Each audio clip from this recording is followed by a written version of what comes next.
What's up, guys? Hope you're having an awesome Saturday so far. I am actually in my house right now and I am cleaning, which is probably my least favorite thing to do in the entire world, is to sit down and clean. I'd rather be, doing something. I'd rather be in my office. I'd rather be doing whatever.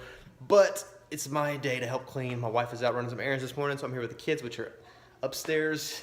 They're supposed to be cleaning their rooms, but I can hear them right now and they're definitely not. Our youngest is taking a nap right now, so this is my excuse to not be cleaning for a minute. And I saw a question by Alecia in the Facebook group, and her question was basically, I'm new to this, what do I do? How do I get started? And Alecia, everyone in this group at some point was exactly where you are. I mean, I remember being 15 or 16 years old and not really sure what was going on. Now, luckily, I had my dad to look at. He did this as long as I can remember. I've got a 6-year-old, a 4-year-old, and a almost 2-year-old. And I can remember being 5 and 6 and my dad having car after car. And I didn't really understand in the beginning. I thought he just really liked cars, or he wanted to trade out a lot. And as I grew older, I realized he was making money off of these cars. And so obviously that interested me. And so for me, I began buying and selling candy at school. I actually got in trouble at camp one year because I packed my suitcase full of there's Dollar Generals around here. That's a store around here. They're all over. I saw you were maybe from California, Alecia, or I saw California and Atlanta, but I don't know which one you're in. But around here we have Dollar Generals, and back in the day, they had 10 for 10 candy. And so I'd buy 10 packs of Fun Dip or whatever for 10 cents. I'd take it to camp and I'd sell it for 50 cents a pack. So, making 5 times profit, your margin's amazing. And one of the counselors came in and they had a snack bar there where everything was like $1. So I was like killing it because kids could get the candy they wanted for 50 cents instead of paying $1. And so the counselor came in and everyone scatters, everyone runs away, and he comes up and he's like, "What do you think you're doing?" And I have this bag full of money. And anyway, needless to say, I got in trouble and they shut down my candy selling operation, but I still make good money on it.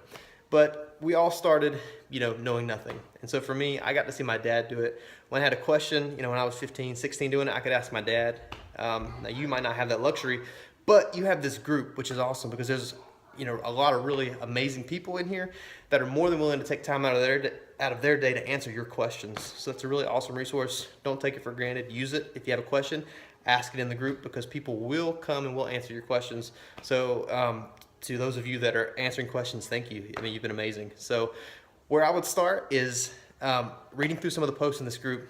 You want to get your mindset right. That's where it's at. It's up here. Your profit is made at the buy. So if you don't buy right, if you pay too much for the car, you're not going to make money. Anybody can sell a car. Your grandma sold a car.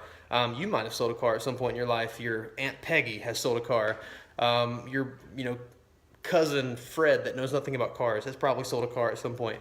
Anyone can sell. It takes having it right up here to be able to buy right. If you buy right, you create the margin. Down here is where we're buying. Up here is where we want to sell. So anywhere you buy too high, you're not going to have much margin. So it's all about creating that margin in the buy. That's going to be scanning Craigslist, getting an idea up here of what things are worth. For me, if I'm first starting out, I'd want to focus in a certain price range. So maybe it's under $3,000 that you're looking to buy and sell.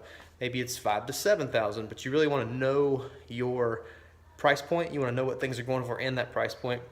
And really, it's just learning the market. So, Alecia, I hope that helps. I know I'm seeing 3 minutes, 47 seconds. So, of course, I can't give you an entire mindset in this time frame, but I hope that helps. For me, when I was selling candy at camp, I knew what the candy cost. It was 10 cents. And I had a rough idea what people would pay because I'd been selling some at school and to my friends. So I said, well, I'll pay 50 cents.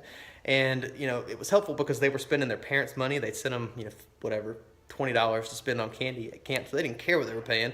And I knew I had the candy they liked, and the camp stuff, I mean, they had I don't know, they didn't know what they were buying. So I was making good money because I knew roughly what they would pay and I knew what I had to pay for it. And that's the same thing with cars. You've got to know what a good deal is. It's going to take some learning. You're going to have to really study the market and pay attention to this group. And if you have questions, don't be afraid to ask. There's not a dumb question. I take that back. There are dumb questions. But, I mean, don't come in here and ask, I don't know, why is the sky blue? You can Google that. But there are questions that you're going to have that sometimes we're afraid to ask. Like, how do I know what's a good deal? That would be a great question to ask in here. Or maybe a question like, what was your first flip? Or what did you learn from your first flip? Those would be great questions to ask people. So stay tuned in this group, and if I see a question that you ask, I'll do my best to answer, or anyone else that's watching, I try to pop in as often as possible. So I'm off, unfortunately, to go back upstairs and continue cleaning. I gotta fold laundry and all that good stuff. So you guys have a great weekend, and I'll see you in the next video.